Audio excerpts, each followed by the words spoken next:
Senate Joint Resolution 75 from Senator Stanley. I'd entertain a motion to carry it over. Second. Okay, there's a motion made and seconded to carry over SJR 75. Open the roll.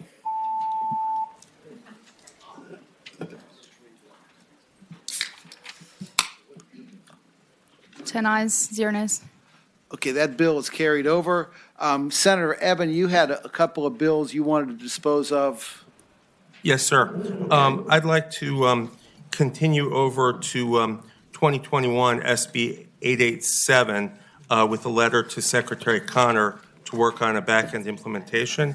This was the bill dealing with national popular vote. Okay. Oh, no, that was the one.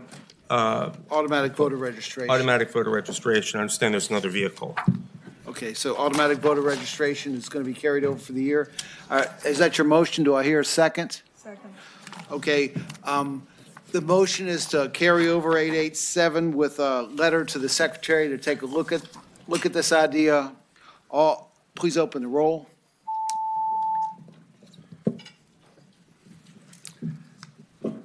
Eleven ayes, 0 nays. Okay, it's carried over, and there was another bill you were going to strike. Yes, sir. I'd like to strike SB 399. SB 399. There's a motion, and that's the National popular National vote. Popular Vote. There's a motion to strike the bill. Is there a second? Okay, we're going to please open the roll. 11 ayes, 0 nays. Okay, that bill is stricken. Okay, then we're going to take the bills according to the, I hope you've got the same sheet that I do that sets forth the agenda. The election administration bills first, 856 and 892. I've got 856. Mr. Chairman, should I go down there for 856? You could do either one. Both these bills are your bills. Okay. And we have instructions that if 892 passes, it has to go to finance, but 856, I think, does not have to go to finance. Okay, 856 has to do with the State Board of Elections and the number of members. Right now, we have I'm sorry, there are the line amendments? Yeah, we do have some line amendments. I apologize.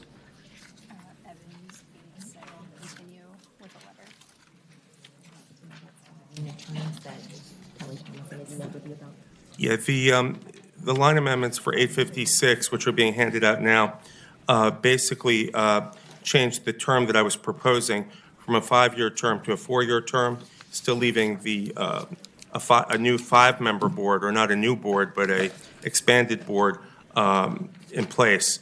The biggest problem with this board is that the members can't talk to each other outside of their meetings. There are only 3 members. This would allow for 5 members, and it would allow the 3 members of one party and 2 members of another. Well, Senator Eben, this bill is similar to one we had last year, Senate Bill 1455, that passed out of this committee 12-0 to 2 and passed the Senate 35-2. I think the important thing is to tell us, well, first we have to adopt the amendments. Do I have a motion to adopt the amendments? So moved. Okay, is there a second? Okay, all in favor of the amendments, say aye. Aye. Opposed, no. Okay, the amendments are adopted. As I was saying, I think the important thing is to tell the committee what's different between this bill and Senate Bill 1455 that passed the committee last year. Sure. I added staggering of terms, but maybe Meg can help me. I believe that the one that the governor had vetoed had to do with the adding in the executive director of the Department of Elections and who appointed him. Is that correct? Mr. Chairman, Senator Eben, as I recall, SB 1455 did provide for the Board of Elections to appoint the Commissioner of Elections, and your bill continues to have the governor have that authority. And then that bill did increase the number of members of the State Board from 3 members to 5, but staggered their terms, one rolling off every single year. And with your line amendments, 3 are appointed at the beginning of a governor's term, and then 2 are appointed at the end of the governor's term. So there is still staggering, but not one rolling off every single year. And the reason I did that, Mr. Chair, was to provide for better geographic representation, so it wouldn't just be a Hampton Road seat or a Richmond area seat that'd be rolling every year, and we'd still have some representation from the other party and for a while from the last governor. But the part about the Department of Elections executive director, we've seen it get vetoed again and again, and the main purpose here is let's expand the board, and I think that's the one thing that we can agree on with the governor. Okay, is there anybody in the audience that wants to speak to this bill? Okay, do I have a motion on it? Second. A motion and a second. Clerk, open the roll, please.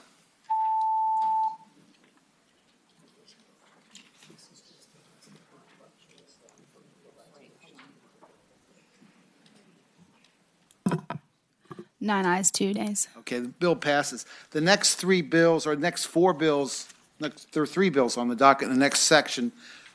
Senate Bill 65 from Senator Locke, Senate Bill 113, which I introduced, and I've asked that my bill be rolled into yours, and Senate Bill 123 from Senator Barker, and I think the clerk has a substitute that rolls all 3 bills together.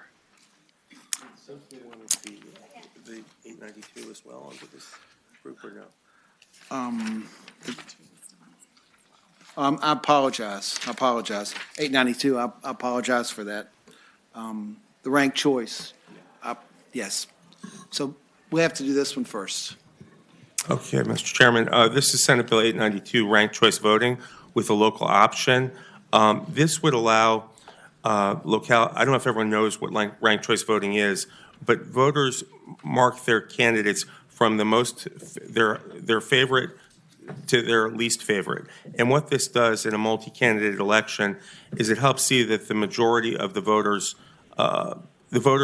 confidence is placed into someone who can garner the majority of the support. You don't have to vote strategically, like I don't think this candidate has a chance, so I'll vote for that candidate. It's not gaming the system. It's voting for who you really want to and not worrying about wasting your vote and having the confidence, the majority by the winners having the confidence. Candidates can run cleaner campaigns because they're not as, they have to be worried about not offending opponents' supporters. This is working in Maine, where they did this for governor, U.S. House, and U.S. Senate. A number of cities around the country are doing this, from Santa Fe, New Mexico, Minneapolis, Minnesota. And Utah and Memphis are both now allowing for ranked choice voting in local elections. I limited this to localities as a pilot, and they are equipped, our localities, to do ranked choice voting. 125 of our cities and counties have voting systems requiring limited or no modification to be ranked choice voting capable. In other words, the software. So that's kind of where it is. I've got a budget amendment in for any. Well, Mr. Senator Eben, the instructions I have, if we choose to report this bill, it has to go to finance. Right. So, and as I understand it, you're doing this kind of on a pilot project basis. You're allowing local governments to opt in. If they, after consultation with the local electoral board or the registrar, they vote by majority of the governing body, counties or cities can opt in. The whole idea is to increase voter interest and participation, right? Well, really, and really increase that, but also the result, to have a fair result. Okay. Are there any questions of Senator Eben? Mr. Chairman. Mr. Chairman, down here. Senator Bell. Mr. Chairman, I like the concept, and one thing I would say to Senator Eben, reviewing the fiscal impact, it seems like it's a bit high. I would ask that, I know it's going to finance, but they take a look. It's $1.3 million. And I'm wondering if they need to do for a trial that extensive of a change to the entire system. So I would point that out because I think it's a pretty big, and they actually even talk about that there's unknown things that they would have to do. And I was wondering if we did a pilot, if there was an easier way of doing it without having to spend over $1 million. And Mr. Chairman, I would just say that this is really something that has to do with Veris and Department of Elections. We had a wildly varying impact before. In 2017, it was 300,000. 2018, they said it was 4 times as much. But I believe it would be the Finance Committee could make the decision how they want the cost to be borne, whether it be by the state or the localities. Meg, how does this differ from the bill that we had last year, Senate Bill 1731? I don't know off the top of my head. I believe what Senator Eben was trying to do in the bill this year is to allow it to be a pilot program. So delaying the enactment date of the bill and then also providing a sunset. If I remember, I do not actually remember much about the bill from last year. I apologize. Okay. Mr. Chairman. Senator Peake, Yes, sir. Thank you. A question for the patron, if I may, Mr. Chair. you may. Senator Eben, and I'm trying, was discussing this with Senator Ruff down here, and the 1, 2, 3, 4. So if one candidate gets 50% of the votes in the election, he wins no matter where he finishes on the other people's ballots. Is that correct?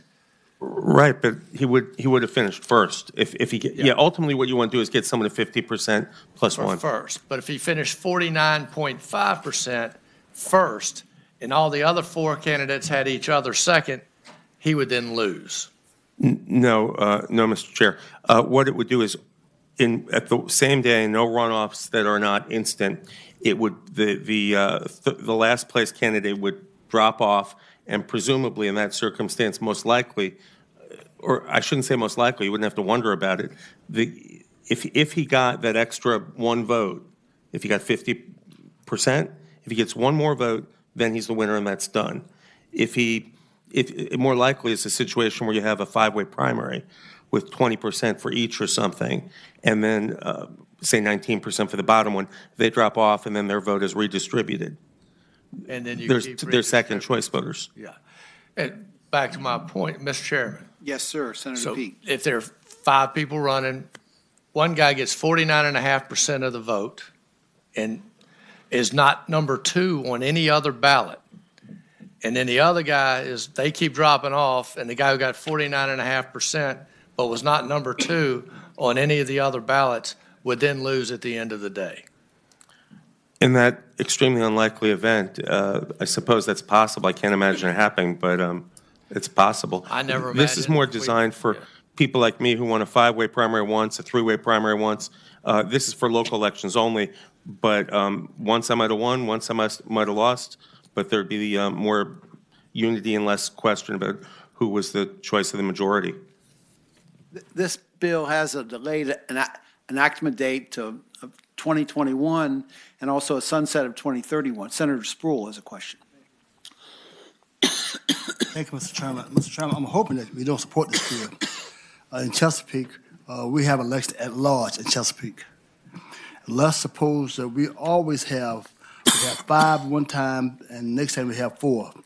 5 members of council, and next time the 4th is the mayor and 3 members.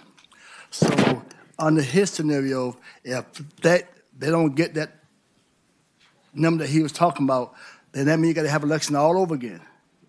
So to keep with this, so why can't it be like it is now? The way we do it on our part of Virginia, if you have 10 people running and there are 5 seats open, the top 5 gets it.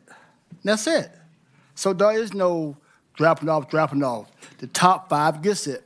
Next time when you have the top 4 gets it.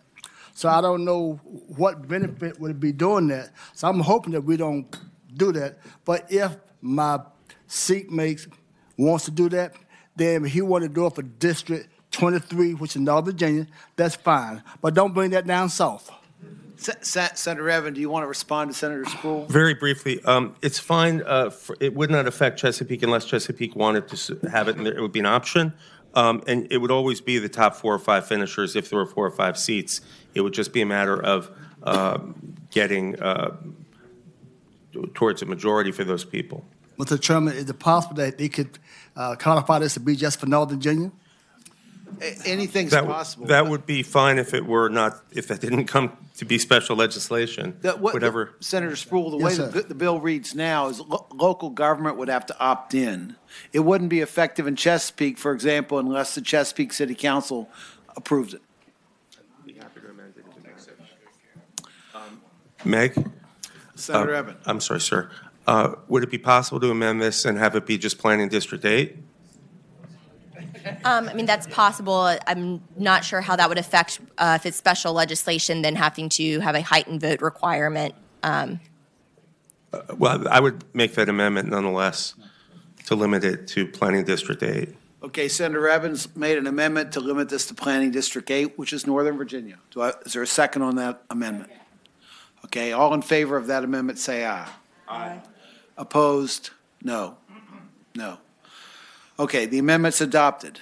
Are there those in the audience who would like to speak to this bill? Mr. Chairman, members of the committee, Matt Scoble from Young Virginia in support of this bill. We believe it's a option for localities that want to use it that's better, cheaper, and faster for the localities. Thank you. Thank you. Hi, I'm from Rappahannock County, and I do support this bill. Could you tell us who you are? Identify. Elizabeth Melson from Rappahannock County. Yes, I do support this bill, and I believe that it should just be a local option for whatever localities that do want to opt in. It can be used in single-seat and multi-seat districts. It's only for town councils and board of supervisors, and nobody is forced to do this. It was just a local option, and it makes more options for the voter, and it doesn't enable any party over another. Okay, thank you very much. Is there anyone who's got another view of the bill? Okay, you've got the bill before you it's been amended to apply only in Planning District 8. It doesn't take effect until 2021. It's got a 10-year sunset on it. Is there a motion? Got a motion and a second to report. Any further discussion? Open the roll.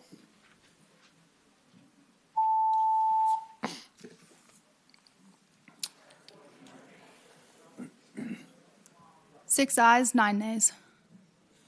6 ayes, 9 nays. Okay, the bill fails to report. Is there another motion on that bill, or just leave it on the docket?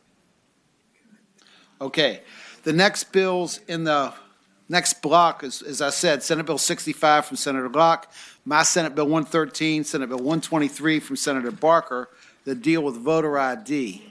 And so, Senator Locke, I think there's a, Meg, you've got a substitute that rolls some bills together. Mr. Chair, so there is a substitute for 65 that incorporates your identical bill, SB 113, and then incorporates the language that's in Senator Barker's 123, dealing with the expiration date of a driver's license not being part of the determination of whether a driver's all right with you? license is valid. Okay. Thank you. Okay, Senator Locke, well, first we'll adopt the substitute or vote to incorporate. We need to vote to incorporate my Senate Bill 113 into Senate Bill 65 and list me as the chief co-patron. All in favor of that, say aye. Yes, I vote aye on the electronic voting machine. We're just voting to, we're voting to incorporate the bills, yes. I was being distracted. That's all right. 14 ayes, 0 That nays. fell down at the end of the, he does that a lot, yeah. Okay, the bills are incorporated. Senator Locke. Thank you, Mr. Chairman, members of the committee. Senate Bill 65 now, as a substitute, removes the requirement that voters show a form of identification containing a photograph in order to be allowed to vote. A fundamental right like voting should be made available to all eligible voters, not further restricted due to the myriad circumstances that might prevent a voter from having photo ID. Current law requires Virginia voters to provide an acceptable form of photo ID in order to cast a regular ballot. Without acceptable photo ID, voters must cast a provisional ballot. Forcing people to cast a provisional ballot does not guarantee their vote will count, whereas an official ballot would. In order to have their provisional ballot count, the voter must provide their photo ID to the Electoral Board by noon on Friday. This requirement can be burdensome, unrealistic, and in some cases discriminatory. Some voters may not bother to take the extra step if they see the unofficial results and think their vote won't matter. Some voters may have their greater difficulty getting to the central location where the local electoral board meets to review provisional ballots. For many, these locations are further from where they live and work. Adding other forms of acceptable ID, which what this bill does, will ensure that more voters will have access to the ballot box. And what this bill does is it adds language regarding identification requirements for certain voters pursuant to the Federal Help America Vote Act of 2002. And that's the bill. And Meg, the language from Senator Barker's bill that relates to his constituent who didn't have a current driver's license, where is that language? Mr. Chairman, that language can be found on lines 158 and 159 of the substitute. Okay. Okay, are there questions for Senator Locke? Senator Boysko. Thank you, Mr. Chair. Question for the patron. I haven't had a chance to read this entire thing, but I'm wondering, does this also include provisions around students who might have out-of-state college IDs? Because I know currently that has not been allowed, and if it doesn't, would you? I mean, out-of-state college So a IDs. college, so a student who is a in-state student at college can show their college ID Yes. as a form. There are other students who actually go to school outside of Virginia, but still live in Virginia and still vote in Virginia. Would they be able to use their identification as well? Their college IDs? Say if they went to WVU or University of Maryland or something, would they be able to use an ID from one of No. those schools? Would that be something, Mr. Chairman, question? Would that be appropriate to ask if that could be incorporated into this, or is that outside of the scope? No, I think it's appropriate. But wouldn't they be voting by absentee ballot?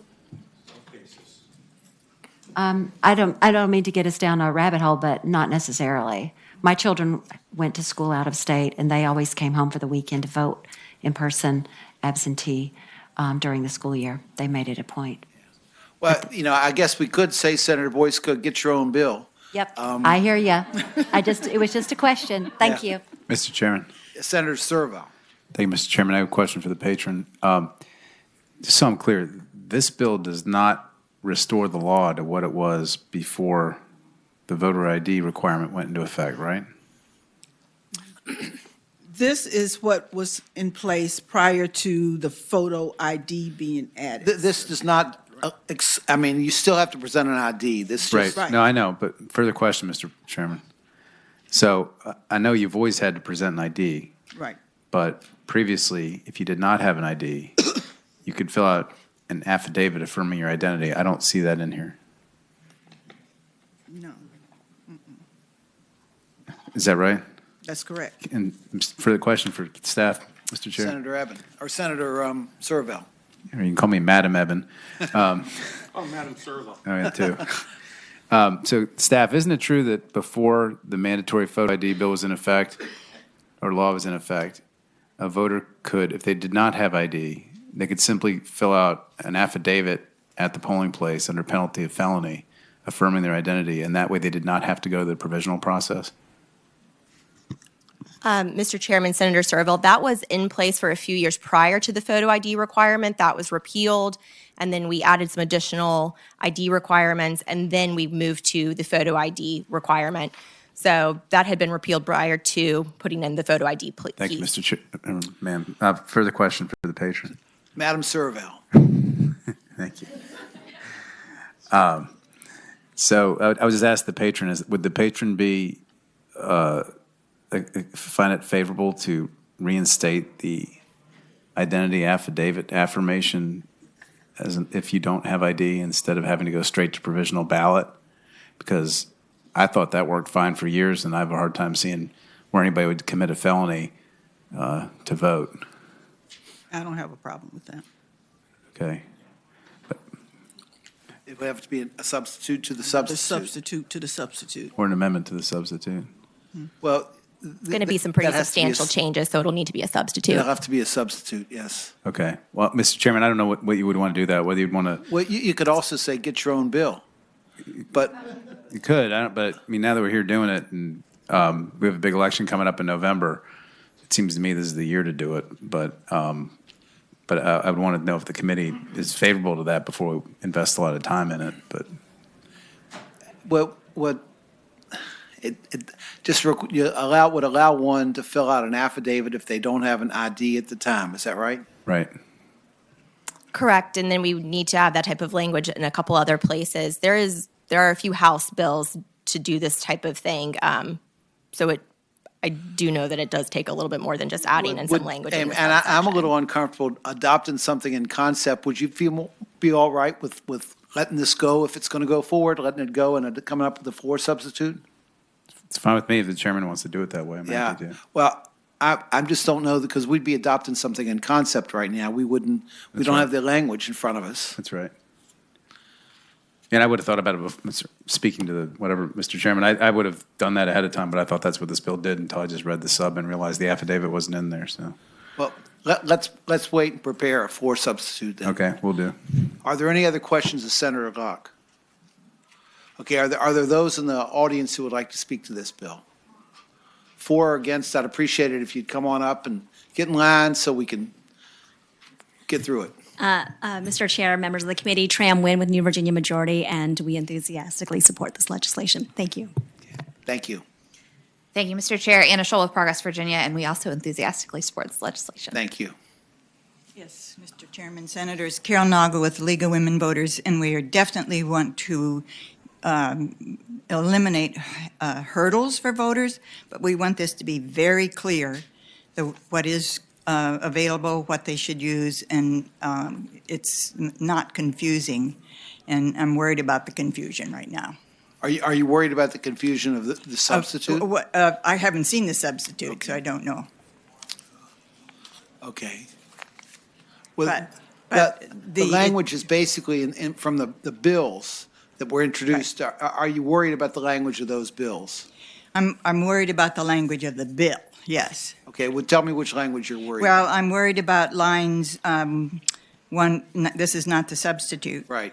In 150 to 158, what the voter can use and not use, because it's a change. We wanted to be sure later that it's identified what current means, for example, current utility bill or bank statement.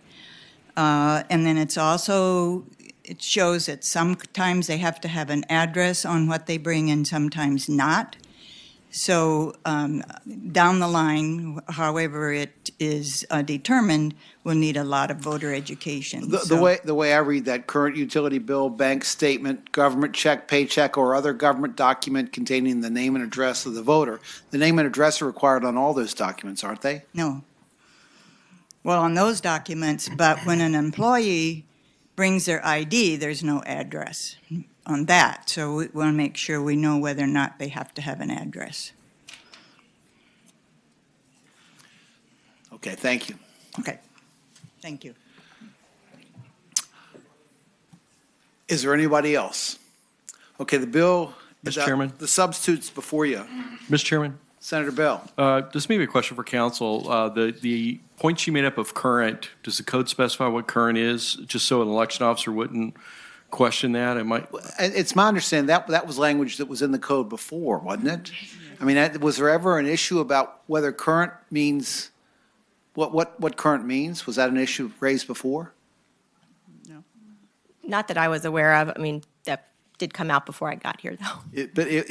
I think that was language in the code before the photo ID went in. And we also have, that's federal law as well, about the current photo or current utility bill, government document. Okay. The bill is before you in the substitute form. Okay. Any further discussion or motions? All in favor, we'll open the electronic voting machine. All in favor, vote aye. Opposed, no. Okay, the bill's reported. I would suggest that Senator Servell and Senator Boysko might get together and come up with proposals for for substitute, if that's what you want to do. Yep. Okay, so that covers that block of votes. The next block is that deals with voter registration, and there we have the first bill is my bill. Let's get Senator Barker's and Senator Morsi are out there. Senator Barker, there's Marston. Marston, we've got 92, 219 from Marston, 278 from Barker. Then we get into Sproul, Boysko, and Eben. Senator Barker, which bill do you want to, you've got a bills in other section, or do you want to go forward with 278? Okay, 278 will be rolled into Senator Morrison's 219. Is that correct?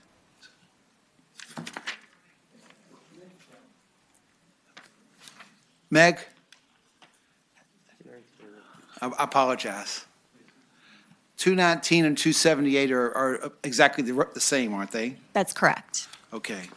So we're going to need a substitute that rolls Barker's 278 into Morrison's 219 and lists them both as chief co-patrons. Do I have a motion? So moved. Okay, all in favor, we're going to have to vote on the electronic voting machine. Okay, that motion is just to roll 278 into 219. 15 ayes, 0 nays. Okay, those are rolled. So Senator Marston, you've got 219, you also have 92.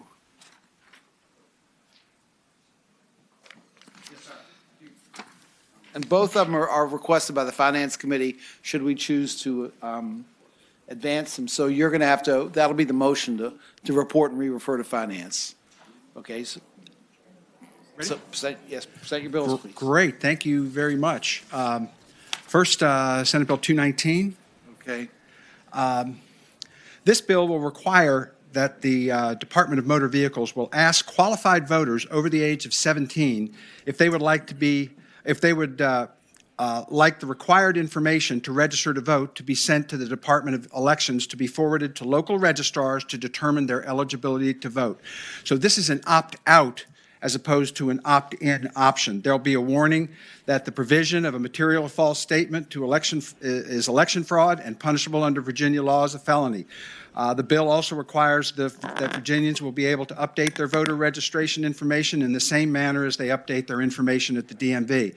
It's a good government bill that offers a secure, modern way to efficiently streamline government services and enhance the integrity of voter rolls. This bill will facilitate higher participation in our electoral process.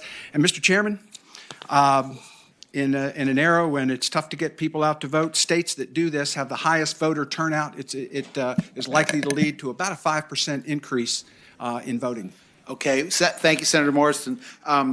Senator Barker, do you have anything to add to that? Well, Meg, last year we had Senate Bill 1063. This is identical to that? Mr. Chairman, yes. Okay, and that 1063 did not make it out of this committee last year. Are there people in the committee that have questions for Senator Morrison? Are there people in the audience who would like to speak to the bill?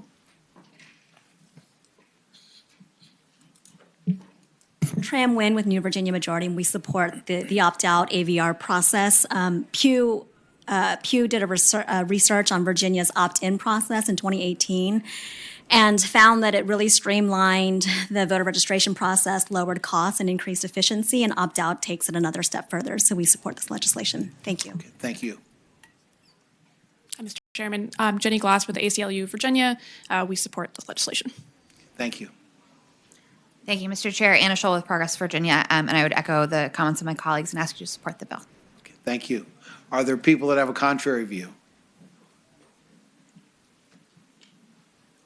Clever Wheeler, Albemarle County. Over the last several years within the DMV, there have been multiple people who have either had their registration changed so that when they went to vote, they couldn't vote because their registration had been changed unbeknownst to them through the DMV process. This happened to registrars and members of local electoral boards who are well familiar with the DMV process. And if it can happen to them, it can happen to anyone. These people some of them were unable to vote because the DMV had changed their voter registration to maybe they registered a truck at a farm and they lived in the city. And when they went to the city to vote, the registration said, nope, you're registered in the county or far away county. This was very problematic, and I'm very much afraid that the close, watchful eye of the registrars will not be observed in this bill. Okay, thank you, ma'am. Senator Marsden, Meg just told me that you had a substitute for this bill. Oh, I am sorry, yes. That I didn't know about, because Senator Barker told me just to roll his bill into yours. Are you aware of his substitute? I just was made aware of it. Well, you were made aware of it.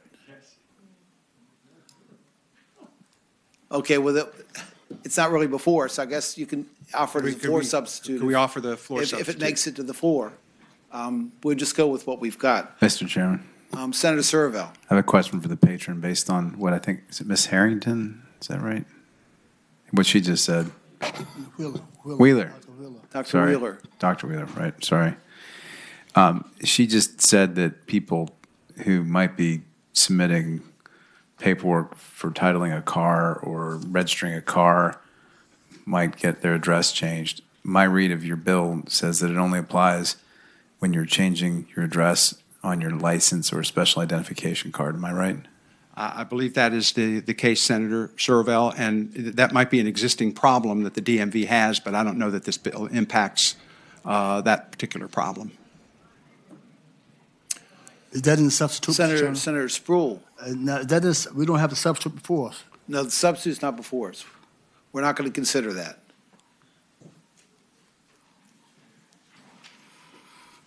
Okay, thank you. Are there additional questions for Senator Marsden? Okay, the bill is before you, for the committee. Mr. Chairman, I have another question. Senator Servell's got a question. Sorry, as we all know, you can get a driver's license if you're not eligible to vote. So just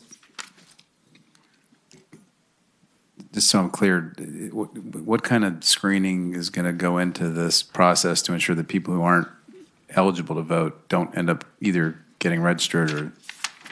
They are advised that, to do so is a felony. That is a standard warning that DMV does anytime they are forwarding information on to the Electoral Board. This just changes from opt-in to opt-out. Mr. Chairman, further question? Senator Servell. It would seem to me, though, that there are certain, I would suspect that DMV, first of all, I don't think it's possible to get a real ID if you're if you're not a legal resident, or if you're a citizen, right? It would take incredible fraud to pull that one off. Right. So, okay, I don't have any further questions. The motion to report the bill will have to be to report and re-refer to finance. I move to report and re-refer to finance. Okay, is there a second on that motion? Got a motion and a second. Is there further discussion or any other motions? Okay, open the roll.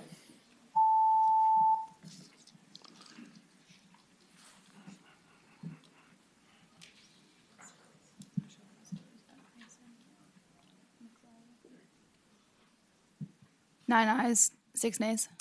Okay, the bill is reported and referred to finance. You've got Senate Bill 92. Thank you, Mr. Chairman. Senate Bill 92. This bill allows for individuals 16 years of age or older to pre-register to vote. This helps expand voting access by making it easier for younger individuals to register. It specifically enfranchises a demographic, first-time voters, that has historically low turnout and helps engage younger voters in the democratic process. Getting voters involved in the voting process from an earlier age promotes long-term civic agency and engagement. Younger individuals have demonstrated an interest in politics in the last several years through increased voter turnout and engagement with various social movements, emphasizing voting to this group as a mechanism to create change, and it's important. Registration is an important indicator of voter turnout. Early registration increases the likelihood that one will turn out to vote, and younger voters tend to be registered at lower rates than older demographics. A study from the American Journal of Political Science found that pre-registration increases turnout across a variety of subgroups, including by gender, race, and party. Some Republicans have expressed opposition to pre-registering, arguing that it gives Democrats an unfair advantage because younger voters tend to lean left. While certainly voters should be enfranchised regardless of their partisan affiliation, the 2016 study from the American Journal of Political Science found that pre-registration is equally effective for Democratic and Republican registrants, with a net mobilization effect that actually slightly narrows the Democratic advantage among younger voters. 14 states and D.C. allow individuals to pre-register to vote at 16, while another 5 states allow pre-registration beginning at age 17. So this is not a scheme, Mr. Chairman, to try to advantage one political party over another. We did our research on this. I'm chairman of the Civic Education Committee of the Commonwealth, and this is also a goal of that committee to engage young people in the civic process, and this is a good bill to do that, and it also will prevent duplicative trips to the DMV, which you already know are pretty stressed in terms of waiting time. So they get it all done at once, get their license, get pre-registered to vote, and they're ready to go come Election Day when they turn 18. And that is the bill, Mr. Chairman. Thank you, Senator Marsden. Are there members of the public who'd like to comment or in support of your bill? In support of the legislation?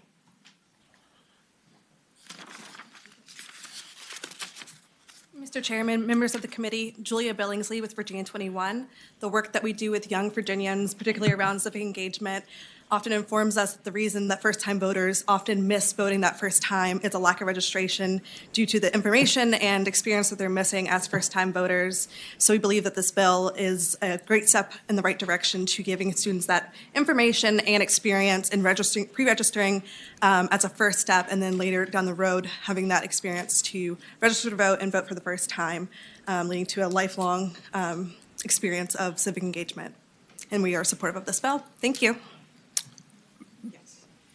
Yes, Mr. Chairman, Carol Nog with the League of Women Voters. And yes, we would agree with this former speaker, and certainly encouraging civic engagement, and this will help do that. Are there those who would like to speak in opposition to the bill? Gloria Wheeler, Albemarle County. I am opposed to this bill on 2 levels. The first is 16-year-olds move. No disrespect to them remembering what they're supposed to do, but if they register to vote when they are 16, getting their driver's license, and then their family moves or they move, they may not remember to change the address with the registrar. And they'll think they've registered because they've been told they registered. And then they go off someplace else, and again, as I noted before, they show up in a voter precinct thinking they're registered to vote, but they're not because they've moved or their family has moved, and they won't be able to vote through really no fault of their own other than not notifying the registrar that they've moved and changing their address. The second is this provides for yet another layer of work for our already overworked, and I would hasten to say underpaid registrars, because now they've got a list of really registered voters and a list of waiting to be eligible to vote, but they're really registered. And they've got to keep these separate. And then the machine has to come in, or the software has to tell you when these people actually become 18 or the year in which they become 18. I think it could be very confusing. Dr. Wheeler, do you mind if I ask you, what would happen if they're isn't this the very same thing that would happen if they registered at 18, went off to college, and then tried to vote at 21 somewhere else? The change of address, the problem with address changing is very real. And people go, if they're registered, for instance, a student at 16 where their parents live, and then they stay there and they go to college somewhere else, they can choose to change their voter registration to their college location, or they can vote at home where their parents live, or they can vote absentee where their parents live. So they really have three options. But if they register to vote and then their whole family moves and they have no further contact with where it was that they were registered to vote, then they won't be registered there anymore because they don't live there. They certainly could fill out a new registration form when they went off to college, and many students do that. But not everybody goes to college. Chairman. Okay. Yes, was it Senator Yes, sir. Sproul? Yes, David, is there a budget amendment attached to this? There is a fiscal impact, which is the reason it has to go to finance. I believe it's to the electoral board of $143,000. So that's why it has to go to finance. The question she raised as far as the 16 versus the 18, can you speak on that? Yes, Senator Sproul. The human condition is that people move. In my county, people move every 7 years. A house is sold. People are going to move and forget to register to vote when they move to a 55 and older community. It's the human condition. And they're going to show up, and it's going to happen to them, and they won't be allowed to vote. It happens today. And this doesn't really add to that problem. What it does is encourage people to vote, and hopefully they will change their registration when they go to college. It's something I'm always reminding people to do when I'm out campaigning. Remember to tell your youngster they can vote at their college if they change their registration. But this happens. These bills do not change the human condition of people moving or forgetting to change their registration. So it's a question about doing this. At 16, they still will not be able to vote, is that right? They're still ineligible to vote. It's just that when they do turn 18, and the next election after that, they would be eligible to vote. So, Mr. Chairman?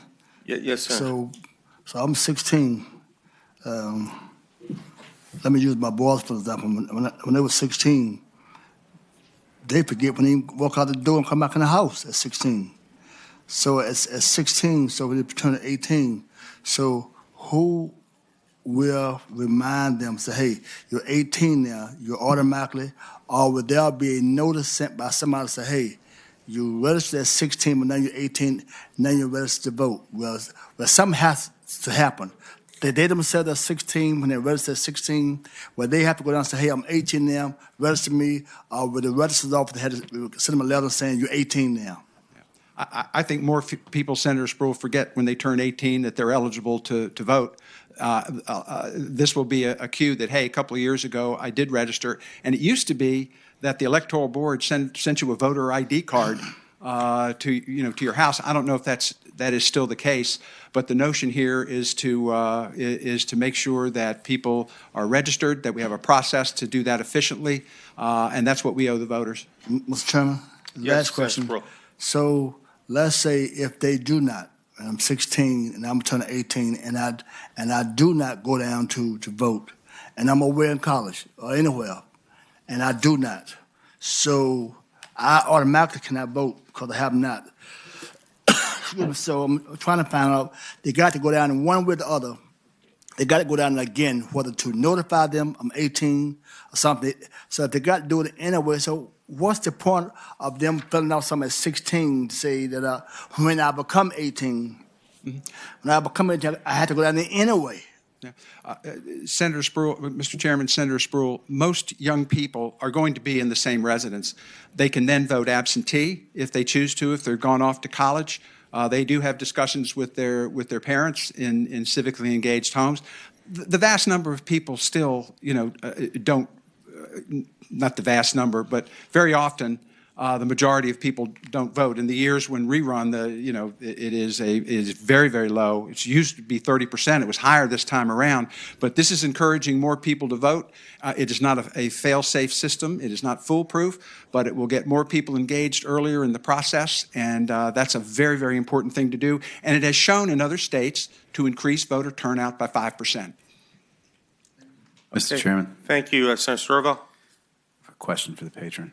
So I would note, by the way, to my seatmate, if you had a senator who was on the ball, they might send him a letter urging him to vote in that election. But thank you, sir.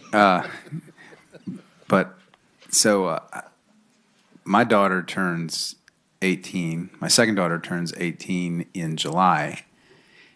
And I just registered to vote last weekend, even though she's 17 now. And she's going to vote in the presidential primary in March. Because I think she got in before the 30 days or whatever, the 3 weeks or whatever the rule is now. And so, by the way, first of all, I just want to correct you. You can vote before you're 18. You can vote in the primary. That is as long as correct. you're In a 18, primary, if you're eligible to Right. vote in the general election. Correct. Informed by that Except primary. I was just looking at that statute, and maybe you or counsel or somebody in the crowd can clarify for me. When I just looked at the statute about people under 18 voting, it says they can only vote in a presidential primary in March, but not a June primary. And I was curious if anybody knew why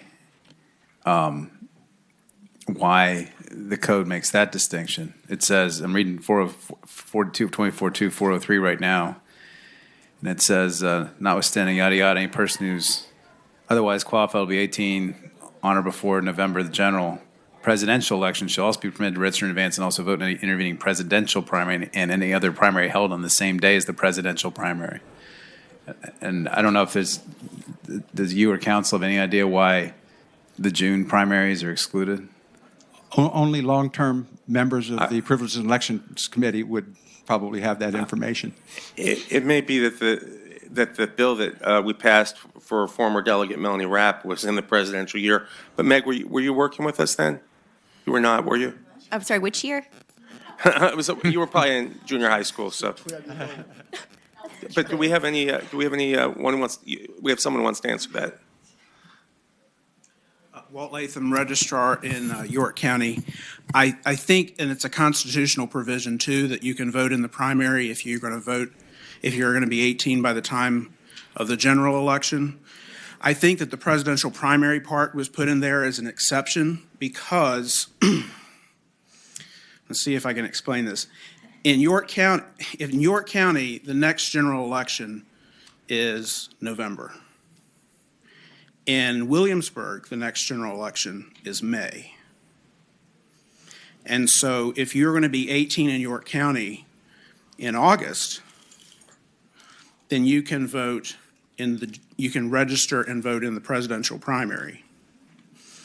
If you were not going to be 18 before May, in Williamsburg, you could not. And so I think that's why that exception for the presidential primary was added in there. Okay. Mr. Chairman, further. Yes, Senator Servo.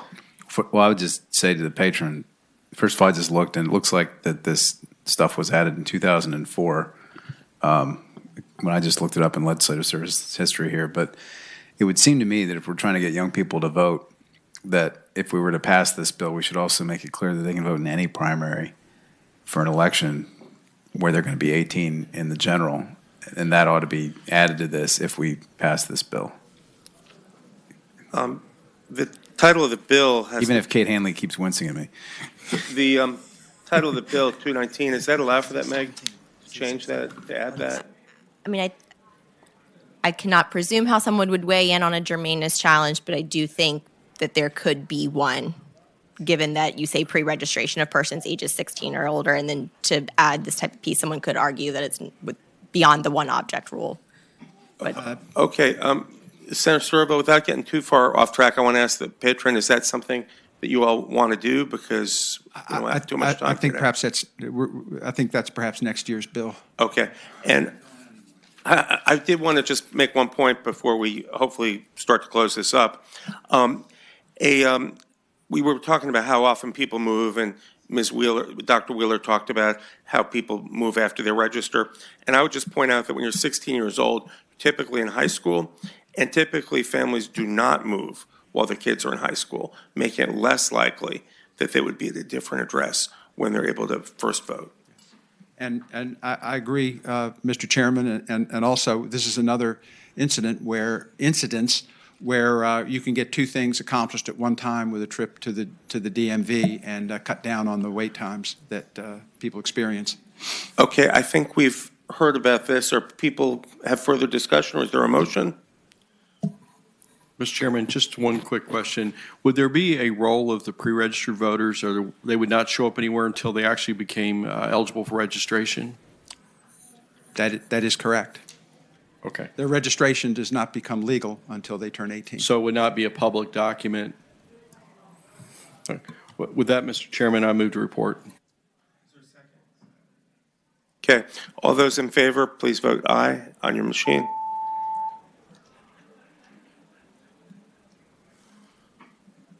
Okay, 8 ayes, 7 nays. the bill passes. Okay, in that same section, on voter registration, I believe we have not yet gotten to Bill.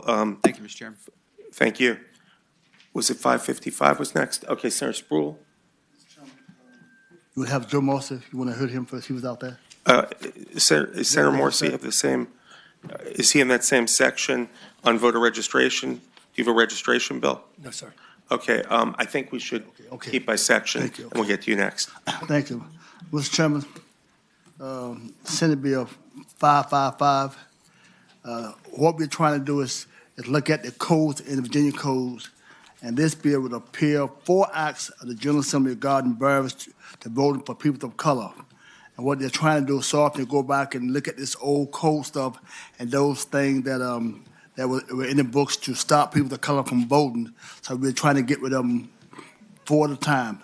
In this particular bill, number 1, the poll tax was established in 1903. We want to get rid of that now. It's old. Listen to a person who had paid poll taxes in 1908. 1951 poll tax collection and listing. Requirement of loose leaf sheets in voting registration books from 1950. I don't know what that is. But anyway, Mr. Chairman, we have someone from the governor's office here, I believe, if she could help us that. So what we're trying to do, that those old codes on the books from way back there, just try to get them off the books. We no longer use those anyway, but get them off the books. Mr. Chairman, we have someone from the governor's office. Thank you, Senator. We've got a witness from the governor's office, governor's deputy counsel. Good afternoon, Chair. Good afternoon, members of the committee. My name is Jessica Kleen. I'm with the governor's office, and we strongly support this bill, which the senator said repeals several acts of assembly. Some of these acts implemented and enforced state polls taxes, as well as required separate voter registration records based on race. Thank you. Okay, I'm assuming there's no one against this bill, but good. Mr. Chairman? Mr. Chairman. Discussion, Senator Peake? Yeah, I had a question. Yes. Yes, go ahead, Senator Peake. Thank you, Mr. Chairman. Are these, and I'm just trying to clarify, do these actually show up in the code that we have on our desk now?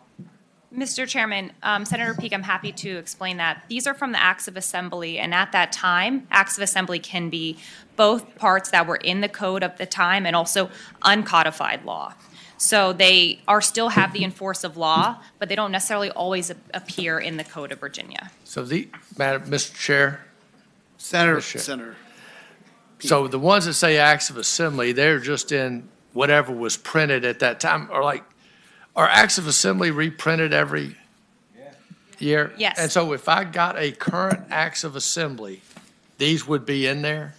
Mr. Chairman, Senator, they're printed every year, sir. And so they would have been back in, for example, 1903, printed then. It's like a diary of what happened that year with the General Assembly, both code that was in this code at the time and both uncodified as well, all still having the force of law. And then, Mr. Chair. Senator Peake. So that's kind of, so it was printed in 1903. I understand that, correct? Correct. Has it been printed in 2017? No, Mr. Chairman, each year, every Act of Assembly is printed. So this year, there'll be another act as well. It's not reprinted every year because it just talks about the diary of that year, Senator. Mr. Chairman. Okay, Senator Survell and then Senator McClellan. And Senator Sproul.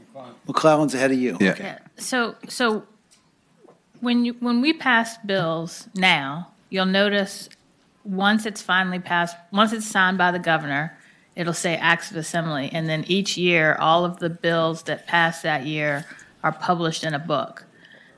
Most of the bills that we pass are actually amending sections of the code, but not all of them are. And so but all Acts of Assembly have the force of law, whether they show up in the code or not. So there are a ton of Acts of Assembly that are still law many of which have been struck down as unconstitutional, but they still appear as law in our books. So what this is trying to do is to say, we're going to take them out because, yes, they're not enforced, but we as a Commonwealth don't believe that these should even have the imprimatur of laws that we passed that just so happen can't be enforced. Mr. Chair. Well, I think I've got Senator Servell before you, and then Senator Sproul, and then Senator Eben, and then Senator Peak. I think Mr. Chairman, I but understand. he wasn't finished. Oh, you weren't finished? Well, they kind of cut me off, but now that is what I needed. So that is my explanation. That's what I wanted to know. So it was passed in 1903. Nothing has ever been published or passed since then to revoke it. So when we pass this, this will revoke what was in the Acts of Assembly of 1903. Yes, Correct? Mr. Chairman. Yes, That's Senator. what I Correct. needed to know. Thank Exactly. you. Okay, Senator Servell, then Senator Sproul, then Senator Eben. I pass. Okay. So are there other people in Senator Sproul? Even though it's my bill, but what is a requirement of a loose leaf sheet? What is that? So that Act of Assembly specifically required that voter registration lists were delineated by race. So black and white had to be on different lists and also had to be on different colored paper. That's what that act is about. Oh, have mercy. Does that answers your question, Senator Sproul? Okay. Are there others in the audience who would like to speak to this bill? Okay, the bill is before you, before the committee. Move to report. There's a motion and a second. Is there any further discussion or further motions? Open the electronic voting roll.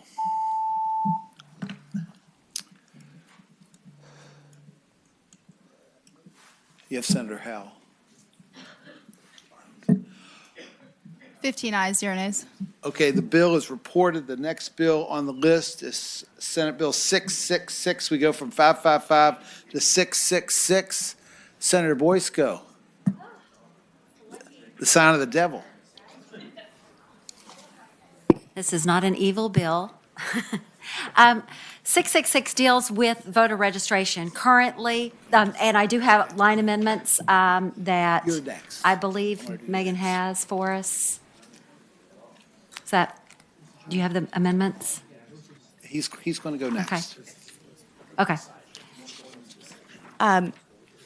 Mr. Chairman, Senator Boysko, I believe on line 140 will be striking, missing information may be provided and. Okay, do I hear a motion on that? So moved. So moved. Is there a second? There's a motion and a second on that amendment. All in favor, say aye. Aye. Okay, any opposed? So that motion is adopted. So explain the bill and explain to us what we just amended. Sure. So the bill updates the procedure for notifying registration applicants of denials and allows for a correction of information. Denials that they Voter registration denials. Registration. Okay. Currently, the registrar has to notify you by postal mail.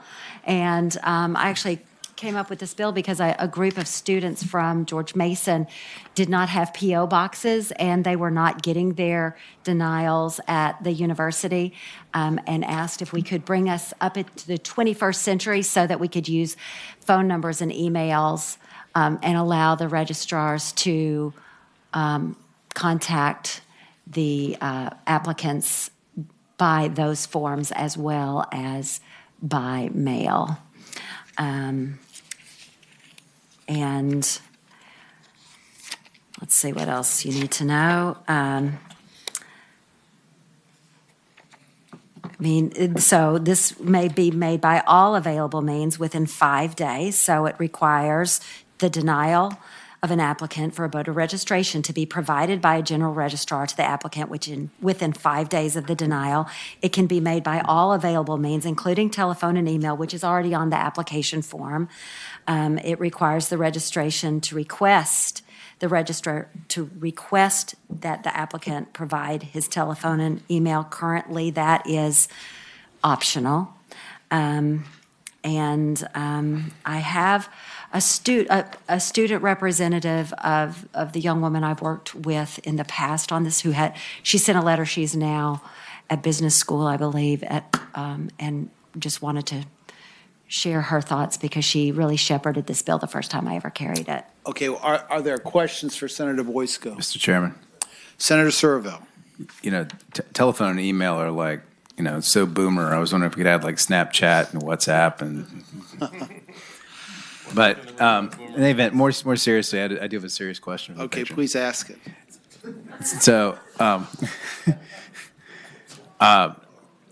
a little bit worried about leaving it to the registrar to pick any one of the three, and it seems to me at a minimum it ought to be by mail, at least by mail, and the others at their option. Is the patron comfortable with that concept? I could work on some language really quick to fix it if so. Yeah. I mean, I just worry about it being email only and or telephone only, and then you get an argument whether somebody made a phone call or not, and then it's so that I think mail is the easiest way. Well, the problem is that a lot of these people don't use their P.O. boxes, and they're missing the deadline, and so they no longer get to go vote because they missed the deadline. They didn't realize it because they never got the registrar's letter. Mr. Chair. Senator McClellan. Thank you, Mr. Chair. I think one way to address Senator Surville's concern about not leaving it up to the registrar to decide is perhaps you could give the voter and the ability to, opt into electronic notifications, so that they're the one picking how they get their notification or any communications. But I agree, leaving it up to the registrar might not be the best, but I think to address the concern Senator Boysko is trying to address, we can just give that option to the voter. So I don't know what that. Do you have suggested language, Meg? Do you have an idea where that would go? So Mr. Chairman, I believe that on lines 105 and 106, we talk about the application for registration, and we've added language that says the form of the application to register shall request that the applicant provide his telephone number and email address. We could include some language that says, and allow them to select an option for notice or communication by email that or telephone means. Just an extra sentence that would allow that option? I believe so, yes. Okay, and concept then, do we understand what the amendment would be? Ms. Chair, you'd also need to put something over on lines 135 around there, basically saying that the registrar would use whatever means the person selected on their form. Do we understand that amendment would have to be curved basically in two places, at 105 or at the end of the new italicized language on 106, and then the sentence somewhere or clause somewhere in that paragraph 135 or 136 thereabouts. To require that the notice that the registrar sends be by whatever means selected by the voter on their registration application. Yes. Okay. Do I have a motion for that? So move, Mr. Chairman. Okay, is there a second? Second. Okay, all in favor say aye. Aye. Opposed, no. Okay, that amendment is adopted. The bill as amended is before the committee. Are there those in the audience who would like to speak in favor of the bill? Mr. Chairman, before they speak, can I clear Senator something up? Spruill, yes. Before they speak, I will talk with, can someone talk about you? I'm trying to find out, I gotta ask my 5-year-old, my 11-year-old, what's the word, boomer? Yeah, boomer. So am I a boomer? Are you a boomer? Actually, you might not. Yes. I'm 73 years old, so 73. You're a boomer. Yeah, you're a boomer. I'm gonna ask Just my barely. 5-year-old to verify that. Thank you.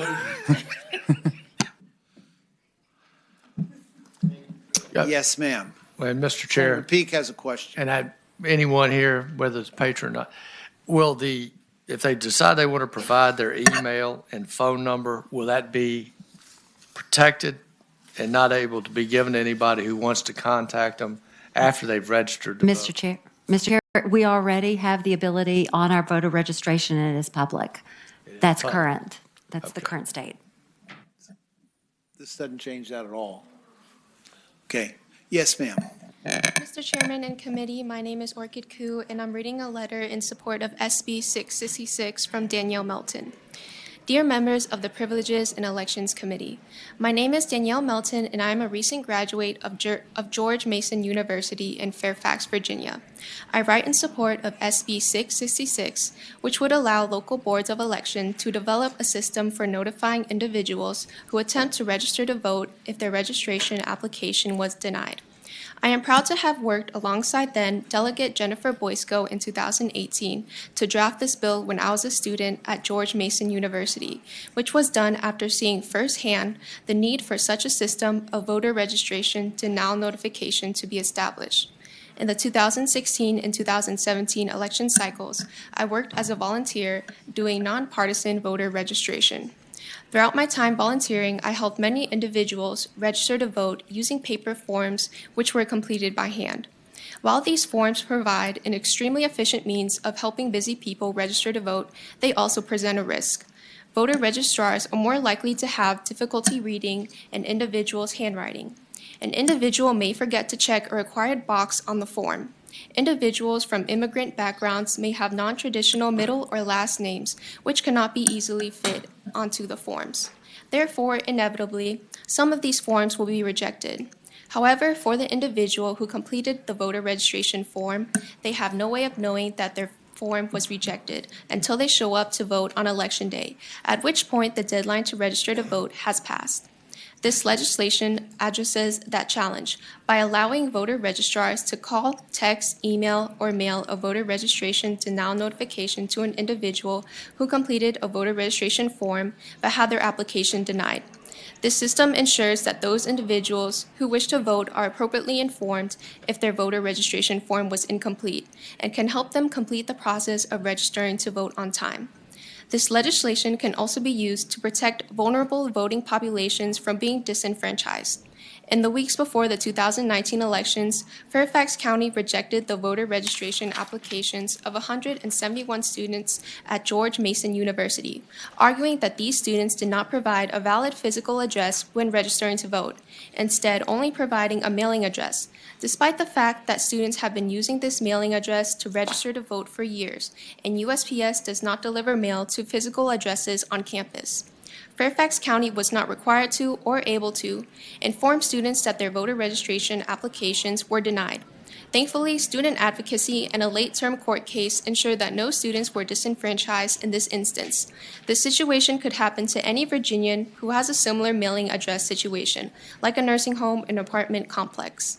I believe that people have a right to know that their ability to vote has been denied and why, especially if they listed many ways to contact them. This legislation provides common sense protection for Virginians who wish to register to vote. I thank you for your attention and respectfully ask that you vote in favor of this legislation. Best, Danny Milton. Thank you very much. Are there others who would like to speak in favor of this bill? Mr. Chairman, not in favor, just one point of reference, just to make sure we're all clear. If you go to line 59 and 60, Jessica Bowman, Deputy Commissioner, Department of Elections, we have no position on this bill. But if you go to line 59 and 60 of this code of the bill, it says that the registrar must notify them in writing.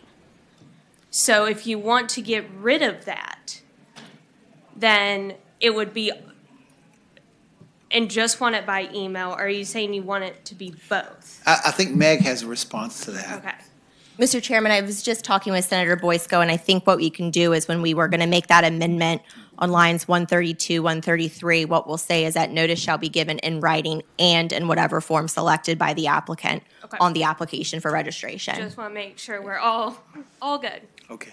Are there those that don't favor this legislation? I'm not opposed to the legislation. I guess I have a couple of questions. One, does this apply to any voter or just students? I think it applies to any voter. It would apply to any Mr. voter. Chairman, it would be any voter. Well, gulp. With 755,000 registered voters, that's going to be a lot of phone calls. However, I do understand the issues surrounding students. However, we need to be clear that this does not relieve anyone, any registrar, of having to know where they lay their head at night. And there was something in the testimony that seemed to indicate the court ordered Fairfax County, and we're actually very pleased with this decision, to ask students, and we would still have to do this, for their dorm, their dorm and their dorm room number, which is what we were doing, so that if we have to split the precinct, we know how to do that. So JMU can do something about having the interstate going right through the middle of the campus and know which precinct, so Richmond can address that. This will not relieve that situation. But yes, they are, the addresses and emails will be public to that point. But it would be any citizen, not just students. Right. And this bill was not requested by the Finance Committee, but obviously it's going to require a little work. Okay, are there others? Walt Latham, Registrar in York County. I appreciate Senator Boysko's staff taking time to meet with a few of us, two of us this afternoon, and I think she had spoken with some Fairfax County people earlier. The major concern we had been addressed, I think, by striking the language about missing information. I love the idea of this bill. I really do, because we get to the close of books and we have people who, you know, my mom used to keep all of our Social Security numbers in her purse. And so people will put down, you know, their daughter's Social Security number as their son's and vice versa and all that stuff. And so being able to make a correction can be helpful. The tension that this bill can create, and I think the missing information removal helps alleviate a great deal of the concern, is we don't basically have like a voter registration form that flew in front of someone, they signed it, gave us an email address, and now we have to fill in a lot of forms for people. So I think that the missing information being taken out helps us a lot. I think the correction component may require some clarification from the great minds at the Department of Elections. By that I mean Ms. Bowman and her staff. But I think something like that can help us. It's just the tension we have is whatever we do, when we were talking with Senator Boysko's office, is we want to make sure, like if Fairfax County has 700 and some thousand voters, 755,000, we want to make, the real concern that I have, having been a public defender and very concerned about equal protection, the concern that I have is we can't have a place like Fairfax County not able to do it because they have a huge workload, and then a small place can do it. And so you have people who are not being treated equally. So whatever it does, however great an idea it is, it needs to be something that all the offices can do. And so you might want to consider that as you go forward, if any floor amendments might be necessary. I don't know. I wanted to make you all aware of that we love the idea, and we appreciate the missing information component taking out a lot of our concern. Mr. Chairman. Senator Spruill. So Fairfax County, all 755,000 does not, I don't need to talk to you. They do not come under this. So, you know, so you acting like the all 75,000 have to make a phone call, do some writing. That won't be. Okay, are there others who would like to speak? Move the report as amended, Mr. Chairman. Okay, we've got a motion to report and a second. Is there further discussion? Are there other motions? Open the electronic voting room.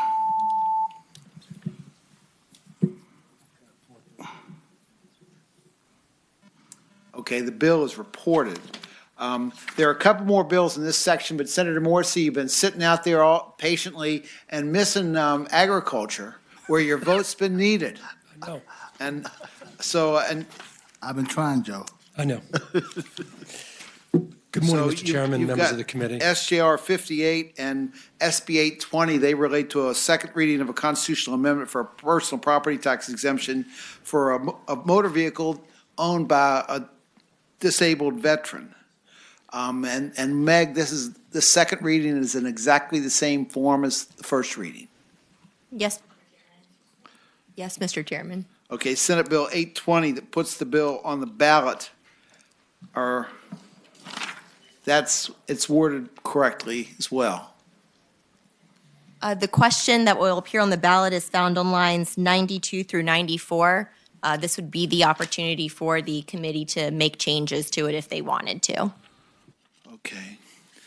Is there anyone who has, anybody that's got questions for Senator Morrissey, or do you remember this from last year? You need him to talk about the whole thing? What's your pleasure? Well, need to report and re-refer both to finance. Okay, so SJR 58, report and re-refer to finance, got a motion and a second. Any further discussion? Is there anybody here that needs to speak to these bills? Are you interested in holding the train up or giving people a reason to vote against it? I want to move that train as quickly as I can. Yeah, well, there's somebody behind you that's got a different view. I beg your pardon. Good afternoon, Mr. Chairman. Carrie Ann Alford, Staff Administrator for Joint Leadership Council. This is their top priority. I would just like to remind the committee that Senator Reeves has an identical bill, and so hopefully you would roll them both in together, whichever number. JLC does not have an opinion. Okay, well, Senator Reeves actually has a lower number. Mr. Chairman, I have no problem with that whatsoever. Senator Reeves' SB is 446 and SJ 33, and if you want to roll mine into him, that is fine. Okay, do I have and Senator Reeves then with the lowest number, do I have a motion to roll the Morrissey? Mr. Chairman? 58 and a 33. Senator Spruill. To you, does a lower number always has to get priority over a higher number? It doesn't have to. Okay, because generally is what the way we do it. We've done two things. committees, subcommittee I chair, I don't do it that way. Okay. Well, if there's another motion, we'll consider that. I would move that you roll Senator Reed bill into Senator Morrissey bill. Okay, so SJR 33 into SJR 58. You know, what I'd suggest, if you're going to do it that way, maybe roll Senator Morrissey's bill into Senator Reeves' bills, 446. So give Senator Reeves one, give Senator Morrissey one. I agree. Okay, so move to roll 33 into 58. Is that the motion? Okay. Okay, that's the motion. We have to record that. Then do I have a motion? Well, I think I've got another speaker that probably has another view. Thank you very much for your courtesy, Mr. Chairman, members of the committee. Katie Boyle with the Virginia Association of Counties. And as was the case last year, we remain opposed to extending mandatory tax relief to another type of property. We would commend to you, there is some legislation that Senator Stewart put in, and Delegate Cole and Delegate Mugler. I really appreciate Senator Morrissey being a co-patron of one of those bills that would provide a mechanism by which the state could provide some subsidy for the real property tax exemption, which is the much bigger ticket item for And localities. this only applies to those people who have 100% service-connected, permanent, and total disability. That's correct. So you've got a fiscal impact on that? How many people like that are out there? I think maybe the Joint Leadership Council has some. I mean, for us, it's the expansion to another type of property. It's the real property tax exemption that's very costly. So appreciate the consideration of those other related bills. Okay. Thank you. You've got a motion on the table to report SJR 58. Open the electronic voting roll, please. And re-refer to finance. I apologize. Yes. Report and re-refer to finance. And that's where we can take up the fiscal impact. Okay. Then we're going to roll Senate Bill 820 into Senate Bill 446. Do I have a motion for that? So moved. Okay. Is there a second? Okay. All in favor of that, we're going to have to record that vote as well. Open the electronic voting machine, please. Okay, and then do I have a motion to report Senate Bill 446?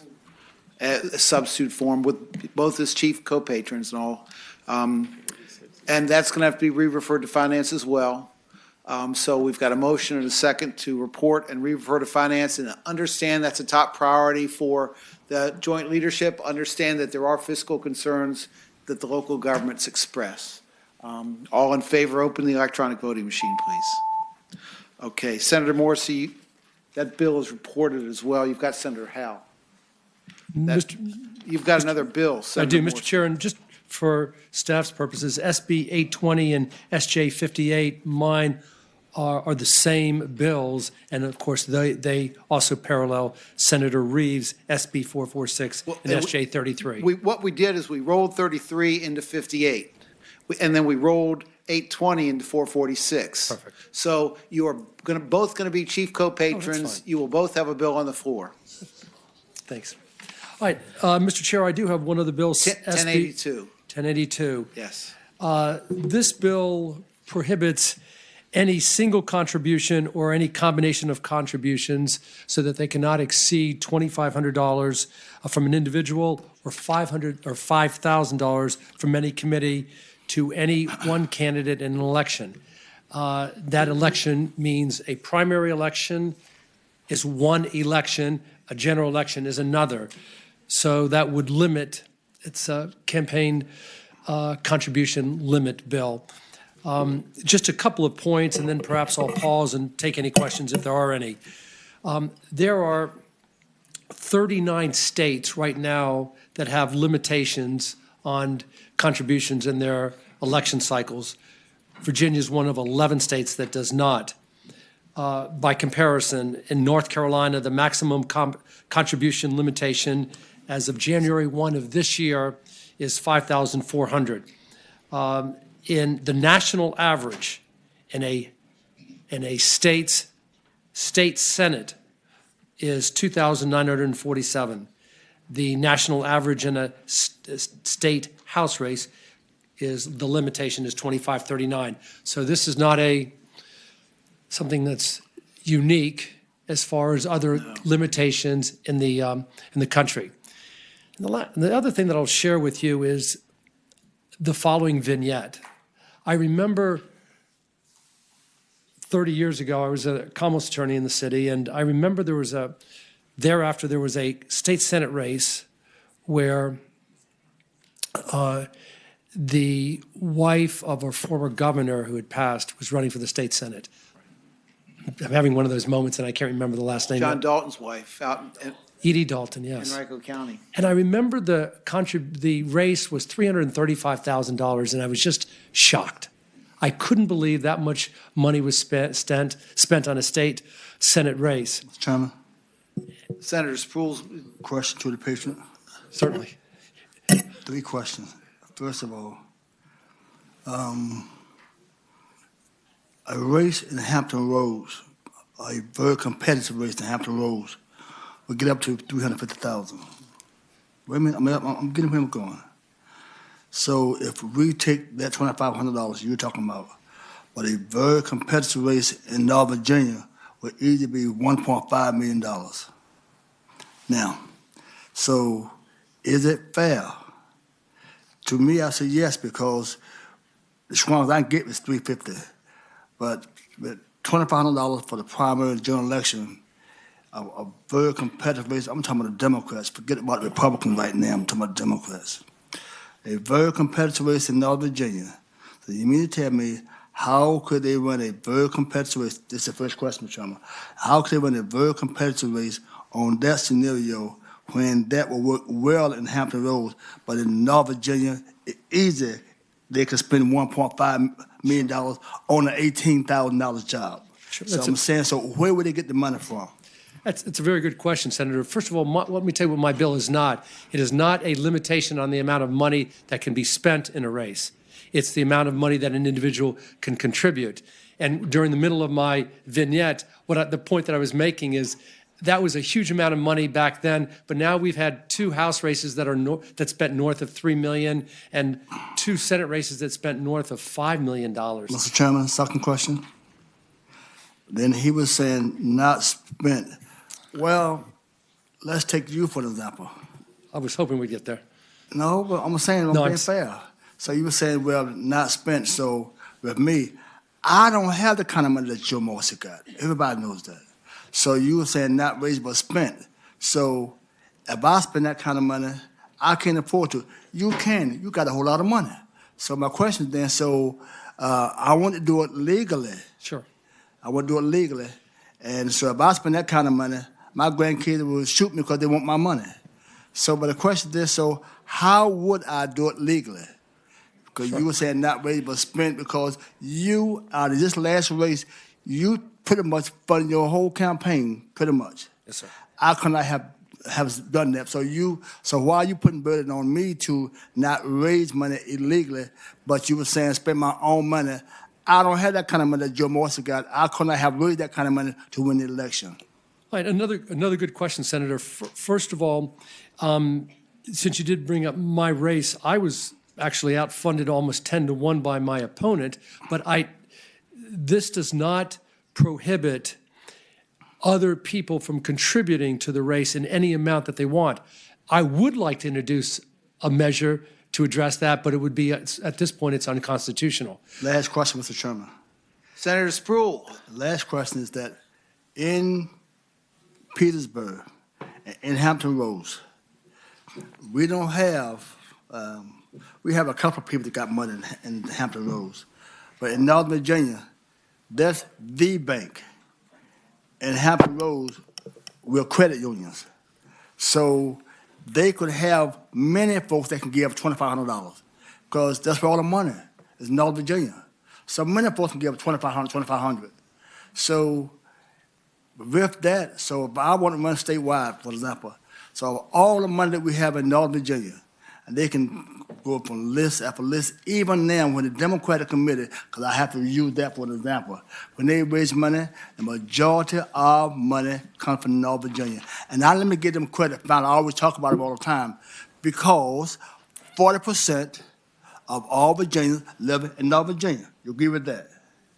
Because, say amen, the second thing, Mr. Chairman, is that it's the truth, Mr. Linda, that they always brag on in North Virginia that North Virginia carries Virginia because that's where all the money is. Am I telling the truth about that? Amen. Okay, so if that's the case, so with that, so if we're doing that, then you know that he could go to 40 or 50 different $2,500 in North Virginia, but in Chesapeake, I can go to 15. So I'm saying, so you're limited me. If you could say for North Virginia District 8 only, I would say yes, because he got a lot of money. But Hampton Roads, no, sir. Consider this, Senator Spruill, you're also running against another candidate from Chesapeake who's under the same limitations. By the way, I would have liked to have put in my bill that there's a limitation on the amount that the candidate can spend, but again, I'm advised that would be prescribed by the United States Constitution. So if I understand, the limits of this bill apply to any candidate running for any office. Is that right? Yes. Whether you're running for governor or mayor of Richmond, same limitations. Or mayor of Craigsville, Virginia, same limitations. Augusta County. And it's not only is there a limitation on the election, it's the election cycle. And Senator Spruill, I understood where he was going, but this does not seem to have been inhibited congressional candidates who also have the same limitation from raising that amount of money. It just frightens me, the amount of money that we are spending on campaigns. And we're, in the not too distant future, we will see a House race or a Senate race that's $10 million. And it scares me. We're heading there sooner than we wish. That's Mr. Chairman. Senator Bell. Hey, the elephant's in the room. And by the way, to Senator Spruill, Mr. Allstate, I will say my campaign was $3.1 million. So as somebody who spent way too much time having to fundraise, there's nothing more I would like than to lowering it. But I wanted to clarify your point. I think, and I believe this is right, this is the same amount regardless of what office you're running for, even though you have a much greater number of voters for governor or lieutenant governor than, say, a local office. Is that correct? That's correct. And Senator Bell. Thank you, Mr. Chair. And the other point, understand the constitutional issues with campaign donations from the individual who's running, but there's no limit on how much a family member could give. Is that correct? That's correct. Yeah. I would have liked to have limited that, but we are prevented from doing that from previous United States Supreme Court decisions. Mr. Chairman, I mean, I reluctantly say this to my friend, I can't support the bill because I feel like that while we might I would prefer we limit how much can be spent on a total election and have different amounts at different levels, because frankly, I agree, $3 million in my race for an $18,000 a year job is insane. No business would ever do that. But there are inequities, I think, to this, and one of them would be media market in my area. It's $550 per point on TV. Many parts of the state, it's $50. So if you look at the differences to give the voters the same chance of communication, you can't do it with the same money, and also the same number of voters you're going to communicate with. It's just different. I don't see how they can all be the same. And the unfair thing with family, I have to unfortunately oppose the bill. I understand your comments, Senator Bell, and I'll say this. Actually, my first bill that I had drafted was to limit the amount of money that could be spent in a state Senate race to $500,000, to a House race for $250,000. And unfortunately, it's prescribed by stare decisis, case decision in the United States Supreme Court. But our hearts are on the same line there. I would like to limit the total amount of money that could be spent on these races. I would like to limit the outside money from coming into the Commonwealth of Virginia. But both of those things are not allowed because of United States Supreme Court decisions. The closest that I could get is this bill that would allow a limitation on the amount of money that is donated by an individual or a committee to a candidate. And I'll say this, and then I'm going to be quiet. It doesn't seem to have prevented in federal races, even though they have those limitations, from accumulating millions of dollars for races. We've just got to do something, or we will just find candidates will not be going door to door. They will spend all of their time with phones stuck to their ears trying to raise money, and that scares me. Listen, I think I've addressed it all, and I appreciate your questions, and I appreciate the time of the committee. And you're right, as soon as I'm done, I'm going to hustle over to agriculture. Meg, last week we dealt with Senate Bill 488.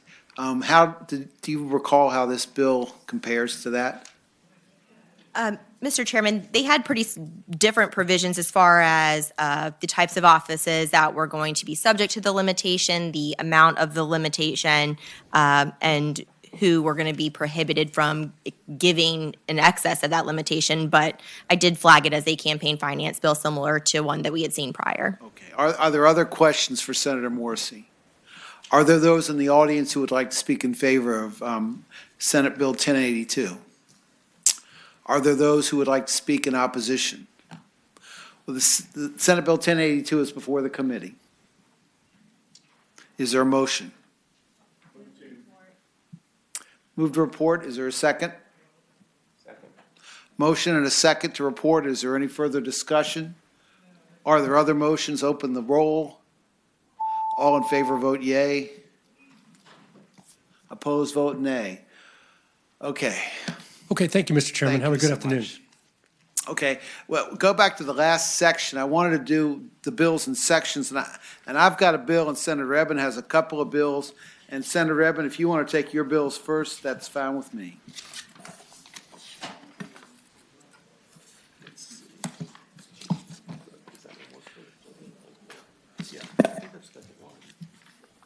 You've just got the one bill?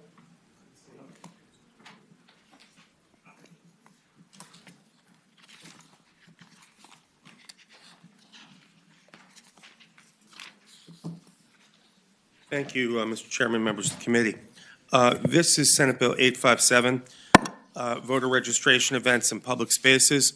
Right now, a voter registration that's conducted by the general registrar has to be in a space that's open to the general public.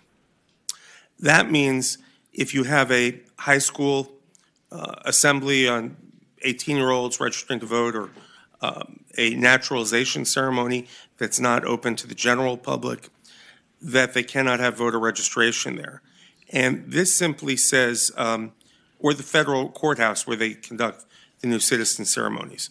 So this simply says on lines 19 to 21, voter registration events that are sponsored or conducted by an entity or organization that the general registrar or an assistant general registrar attends as an invitee should not be required to be open to the public. In other words, general registration at the office and wherever else, the fair or whatever, is open to the public. But if they're invited to a high school or naturalization ceremony on lines 36 and 37 and 38, explicitly that's allowed. And that's the bill. The bill, does anybody have questions for Senator Evan? Since you put it that way, Mr. Chairman, Senator Peake. I don't think I do understand the bill. Okay. What is going on now that is the problem that this bill addresses, Mr. Chairman?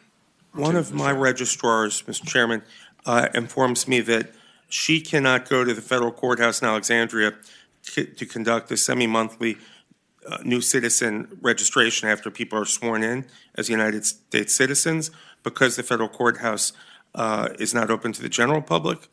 Further, public high schools may wish to make voter registration available to students who will be 18 on Election Day via voter registration drive. However, school safety regulations have resulted in schools not being open to the general public. So the registrar would be like to clarify that she can participate in those events. Mr. Chairman? Senator Sproul, Senator Peake, wait, first, Senator Peake, is that, you want? Okay, Senator Sproul. I'm trying to figure out, why would a resident want to go on federal property to do registration?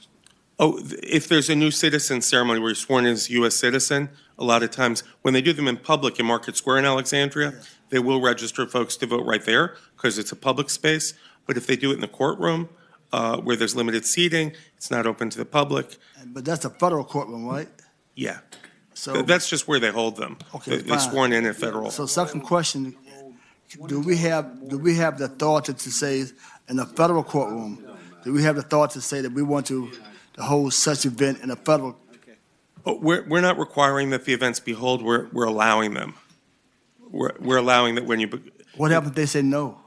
That you can't use this building? That would be up to them. But it's my anticipation that most places where someone becomes a U.S. citizen, that they would want to allow people to register to vote right there. It's a pretty big act of citizenship that most people are looking forward to when they're becoming a citizen. Are there more questions for Senator Evan? Mr. Chairman. Senator Bell. Question about this. I mean, I'm a little concerned about the part in lines 20, 21, starts at 19, that the voter registration, if it has the ability of not being open to the public. In one of my previous campaigns, they tried to do a voter registration inside the voting area, which caused problems. But I'm worried if this was a partisan voter registration type of event, that there could be questions raised about the validity of the voters being registered since it's not open to the public. Have you considered that concern, and is there any way that could be mitigated? Because I feel like, particularly if both the registrar and assistant were at the event, which could be allowed, it's not open to the public, one party or another could definitely question whether this registration event was conducted in a fair and legitimate manner. Well, I would say that, and may correct me if I'm wrong, the only part of the bill that we have to pass the parts on line 36 and 37 are what I'm after, the high schools and voter and naturalization ceremonies. But this just allows for it to be a little bit more expansive. Right now, we can have a voter registration drive at the Democratic or Republican committee, but what we can't do is have the registrar there and make sure they do it right. But I get your concern. I'm not sure how to address it. It could be a nonpartisan organization. It could say by a nonpartisan entity or a nonpartisan organization. If you added those words, I don't know if that would satisfy you. Mr. Chairman, I hear where you're trying to go with it. I'm a little concerned. I mean, what if a white supremacy group wants to have a voter registration, have the registrar there, and it's closed to the public? That would be allowed, right? I am okay if you want to strike those lines, but it would just make the bill very narrow, and we could come back with future legislation if we run into any other similar civic events that are red, white, and blue. I mean, if the bill would stand alone to be, Mr. Chairman, perhaps it'd be easier, I'm almost thinking it'd be easier to take this, because this is pretty vague language, maybe either take that out, or if we could do it. well, that's what I'm saying. If the To bill make was- it specific to the new citizenship and the exact thing you're talking about versus being open, because I think the new citizenship is great. If we made it specific to that, I think this would be much better. But I think the way it is right now, it could cause problems. Thank you, Mr. Chairman. If the bill, like I said, if the bill will stand alone with just lines 36 to 37, I'm open to that. I just want to ask counsel, if, to my eye, it looks like that would be okay. To my eye, it looks like it would be okay as well, Senator Evan. Okay, so I would accept that as a friendly amendment to strike the other language on lines 19, the new language on 19 through 21. So, just if I may, we would need to have a couple title amendments to clear out 24.2, 415, since that would no longer be required, to amend the be it enacted clause on line 11 to also get rid of 415, and then also take out the language that's on lines 19 through 21. So what we would have left is 24.2-412 being amended just with the language that you see on 36 through 37. And then finally, on lines 52 to 54, I guess that would be stricken as well. Right, we'll take out the entirety of 24.2-415 from your bill. We won't actually strike the language, but we will take that section out of your bill. Thank you. So, Mr. Chair, we would just slim down the bill with the amendments to the new language will just be what's on 36 and 37 to let registration occur in high schools or at naturalization ceremonies in a place that's not open to the general public. Okay, does everybody understand those amendments? Question, Mr. Chairman. So that means you're taking the federal building out of this, right? No, the federal buildings in any place that they're going to register new Americans to vote would be allowed. In the naturalization ceremony? Naturalization ceremony. Mr. Chairman? Senator Then- Sproul. So, two questions. So, our federal bill is in Norfolk. So, if someone, are you saying that the registrar can go into the federal building in Norfolk on the people who come in and register them? Only if they're there to become new Americans at that time. Mr. Chairman, I ask someone from the registrar's office to answer a question, please. Can I ask someone to answer a question, please? Yes, ma'am. Either one. I would say the president of the Registrar Association is probably Okay. I just want my question answered. I don't want no political answer, please. My question is that, can we use, I understand the people from all over, but I'm looking at, if you can do it in D.C., then why can't I do it in Norfolk? But do we have permission right now to use the federal office to register folks? Currently, I think this is what Senator Evans' bill addresses, is currently we have a number of registrars across the state who cannot attend. They have to decline invitations to attend certain registration events that may occur, particularly naturalization events, events in high school when, with high Ma'am, school that's not my government question. and that That's sort not of my thing. question. My question is using the federal building. Mhm. I don't know that any voter registration offices are in a federal building, and I've never been asked to go to a federal building to conduct a registration. I think his question is are you invited to go to any naturalization services, or do you anticipate that you would be in a federal building? Now, is that what you're asking? That's right. Can you do that?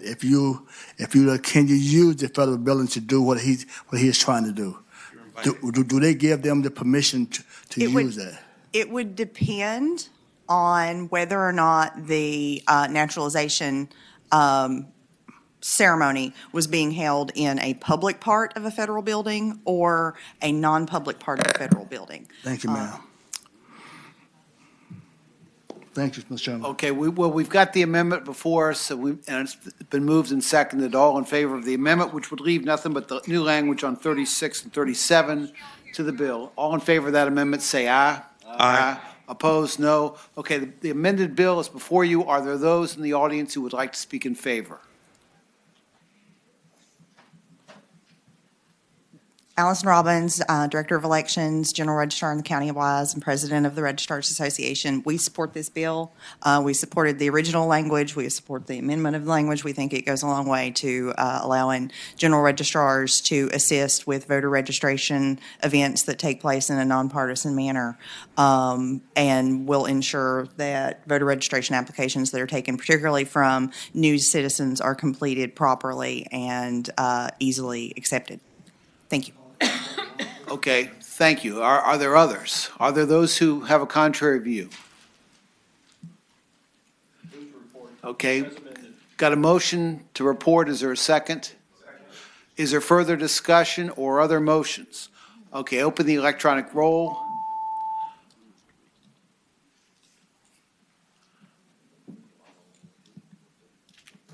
Okay, the bill is reported. Now, there's one bill left on our docket. It's my bill, and I'm just going to hold it until next week because I've got some bills in the Health Committee I've got to get to. We'll rise. Thank you. Chairman, if it's done